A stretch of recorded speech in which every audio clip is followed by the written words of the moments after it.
particularly to allow me to be here. And it is a very interesting journey one takes going into the immune system. For me, it started when I got the transcript of the Nobel Prize Laureate Conference at Lindau, Bodensee in 1966, where it was stated that the typical human organism creates about 100,000 cancer cells, potential cancer cells every day. And when I read that, I started wondering how come we are not all dead yet. Well, because if that is the case, we should all already have died, all of us sitting here, because 1966, most of us are older than that. So that I started thinking, how come? And then, of course, the inescapable conclusion was it's our immune system which protects us. And then, at that point, one has to start looking at the immune system. And of course, I have in the past already tried to support that as much as I possibly could, but not having access to newer technologies, I was basically reduced to nutrition, etc. Now that has changed.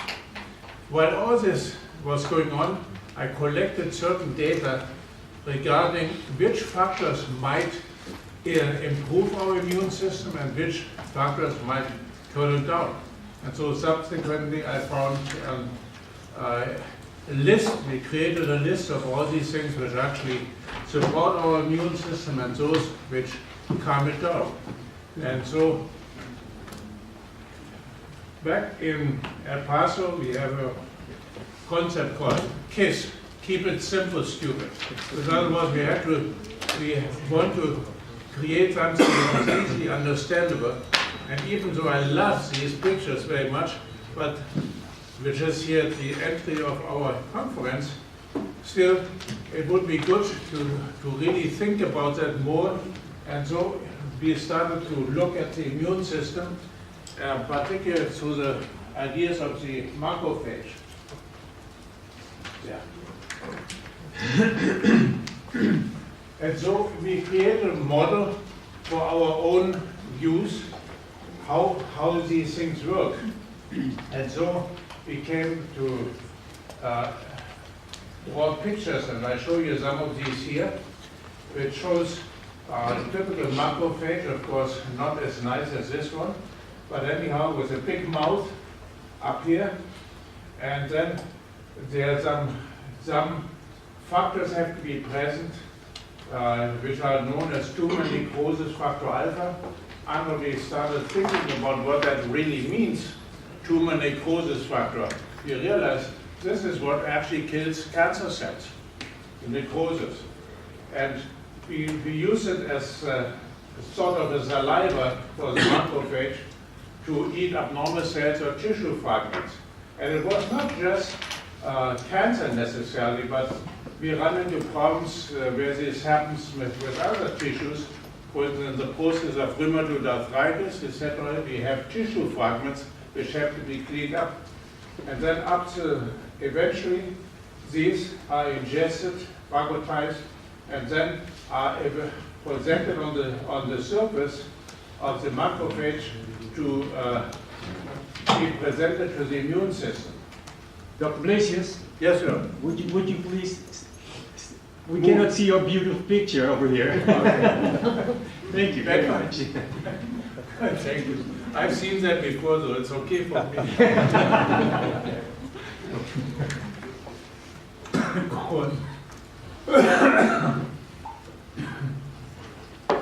And here, he created one of these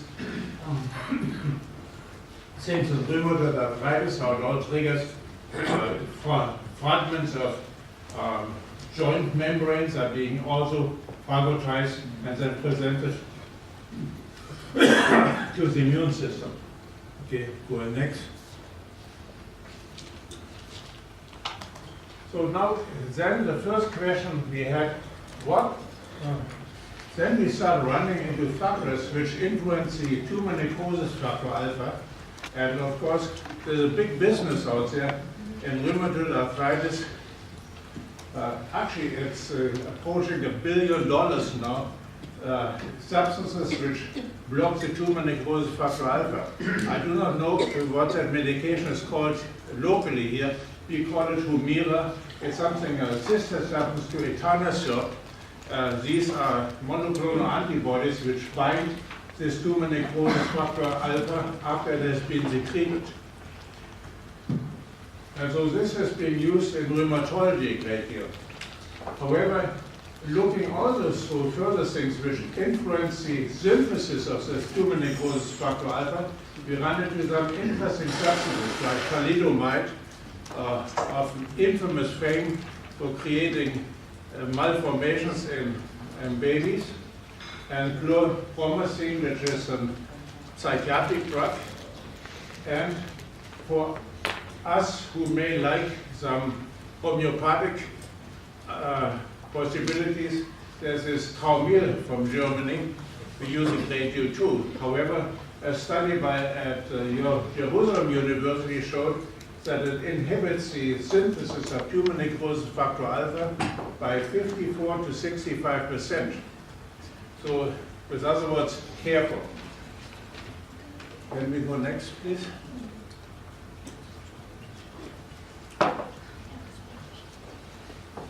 Well, we go on, and here we made the big C, and so that's so much for that one. So let's go on.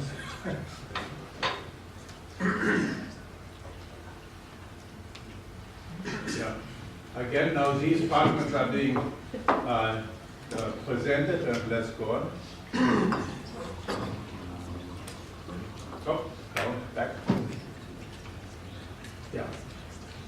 Once these are being presented to the immune system, interferon alpha and gamma are being produced by the macrophage, and it addresses the Th1 cell, thymus-derived Th1 cell, to alert the cell that actually some abnormal substances were encountered. And these Th1 cells, they are part of a general, like an army general for defenses, and so they start investigating and then decide that this is an abnormal tissue which requires action by the immune system. So can we go on? And the Th1 cell in turn provides interleukins, issues orders to the B cells, the bone marrow derived lymphocytes, in the form of interleukin or cytokines. Now I have a list here of 36 different interleukins, and they have connections in between all kinds of cells. However, I had one of my colleagues, a professor at Harvard, came, and they're very interested in melanoma. And so they also started investigating the interleukins. And they've identified so far 48 of them. And he cannot keep them apart. And I have given up on them basically at this point because it's really research. One side, note to this, in oncology or alternative oncology, missile therapy is used. And it's very interesting that, oh, thank you very much. Thank you. So I'm a big speaker now. Yes. Thank you. But the interleukins provided by missile therapy, however, are different depending on the host tree. And so we have been very, very careful not to use this because we are not quite sure about all this, what it might do. Can we go on, please?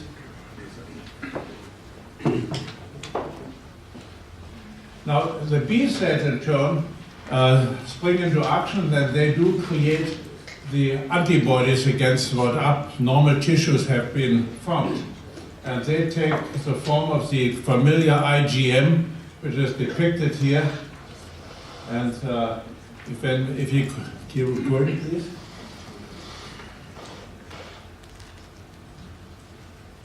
And for the B cells to be able to actually make antibodies, certain conditions have to be present. For instance, the IgM required 32 atoms of sulfur each to be able to be created and for their structure.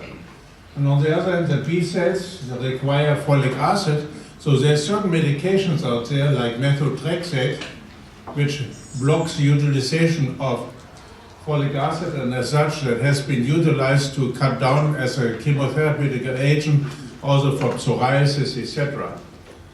Next. And here I'm taking shamelessly a copy from Biochemical Pathways from Boehringer Mannheim to be able to show that we have, what is it? They allow me to do that. Yeah. That it takes for the typical IgM molecule here depicted, this complex here, and it has disulfide groups. Altogether, I had a medical student from Germany going with us, and he counted 32 sulfur atoms. That was a great help. Yeah, very grateful for that. Next, please.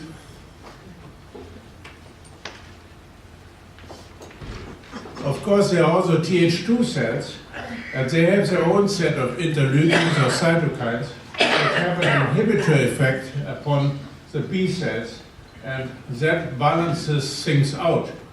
Of course, later on I will be able to hopefully give you a little handout for our collection of things which may stimulate the Th2 cells versus those which stimulate the Th1 cells. And I think from a clinical viewpoint, that is quite useful. And it really would be, is not certainly not complete. So if you ever can contribute to that, some additional factors, I greatly would welcome those.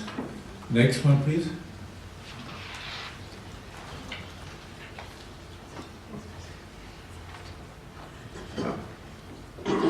We all use prednisone, and how it actually works, it inhibits the Th1 cells, stimulates the Th2 cells, and has an inhibitory effect on the B cells. Next.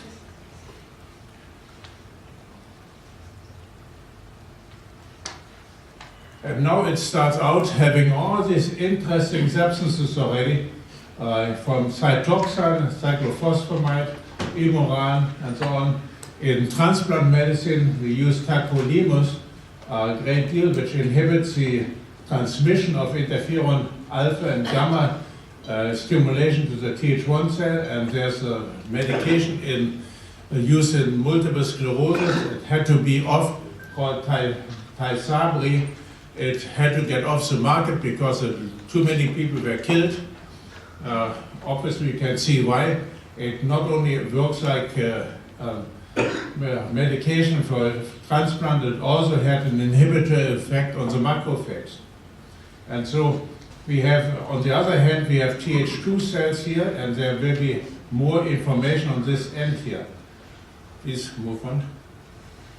Yeah.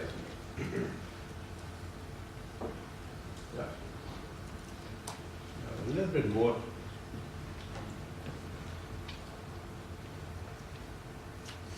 As I promised you, this is a collection of factors which we found and are known to be responsible for stimulating or upregulating the immune system on this side and downregulating it.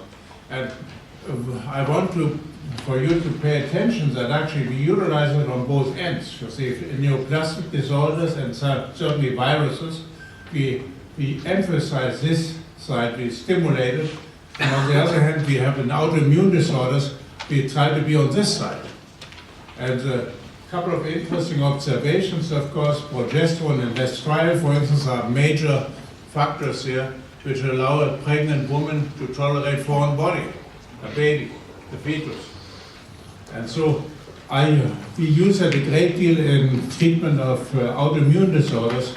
then we utilized progesterone and estriol, and particularly in MS and so on, with great success.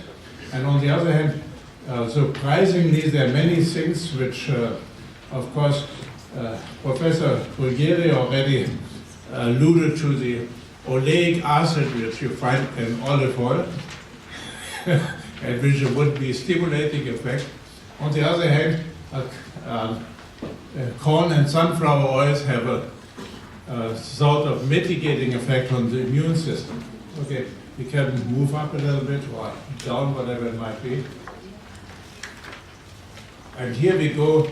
Typically, the Th2 inhibitors, interferon gamma, and interleukin 2, which can be triggered by BCG, bacterial calmette-guerin, and so on. And on the other hand, some of the interleukins have crept in here, as you can see. And as we continue to collect and collect, we came across something very strange. This is called GcMaf.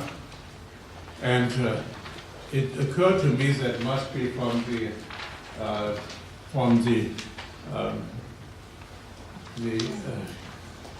Channel Islands mafia.